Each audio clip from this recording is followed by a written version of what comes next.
বিসমিল্লাহির রহমানির রহিম। সম্মানিত মুসলিম ভাই বোনেরা, শিউরি খাওয়ার সময় হয়ে গেছে। আপনারা সবাই উঠুন, তাড়াতাড়ি শিউরি খেয়ে নিন। এখনই কিন্তু পর্যন্ত সময় মতো শিউরি না খেলে কিন্তু রোজা পরিপূর্ণতা পায় না। তাই আপনারা তাড়াতাড়ি ঘুমতে উঠে শিউরি খেয়ে নিন। আমরা সকালবেলা শিউরি আগে উঠছি, তো ফ্রেশ হয়ে এখন জোর করে খেতে বসলাম।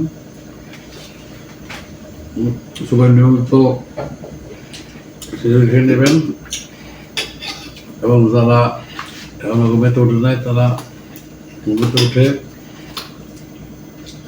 এখন শিউরি খেয়ে নিন।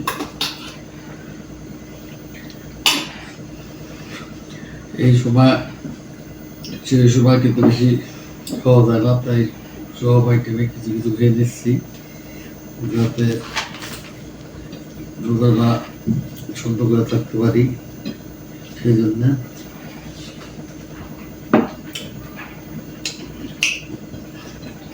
বাসার পাক সবসময় ভালোই লাগে, তাই সব পদের আইটেম রাখতেছি। মোটামুটি শিউরিতে বিশেষ করে আমরা এটা লাউ জাতীয় জিনিস রাখবো বেশি। লাউ জাতীয় জিনিস খেলে শরীর সবসময় পেট ঠান্ডা থাকবে, পেট ভালো থাকবে। তারপরে শিউরিতে খাওয়ার সময় শিউরিতে লাউ জাতীয় খাবার রাখবেন, সাথে যে কোনো মাংস থাকতে পারে, মাছ থাকতে পারে, কিন্তু ভাজা পোড়া আইটেমটা কম খাবেন। ডাল জাতীয় খাবার খাওয়া যায়, প্রোটিন ডাইলে আছে অনেক। আমি ডাইলও খেয়ে নিচ্ছি।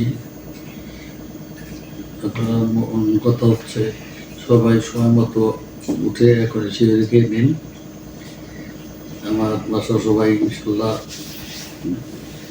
রোজা রাখতেছে, অনেকে ওয়াশরুমে আছে, অনেকে আবার উজু করতেছে, উজু করে খাইতে বসবে। তারপর সবাই ভালো থাকবেন। সবাই পবিত্র রমজান মাসে রোজাগুলো সঠিকভাবে রাখবেন এবং 5 ওয়াক্ত নামাজ পড়বেন। তারাবির সাথে তারাবির নামাজও ঠিক মতো করে নেবেন। পরিপূর্ণ যাতে প্রায় রমজান মাসে সেদিকে খেয়াল দেখে আমরা বলবো সবসময় হাতির মধ্যে থাকবেন। সকলের সুস্বাস্থ্য কামনা করি, সবাই ভালো থাকবেন। এই বলে সংক্ষেপে এখানে শেষ করছি।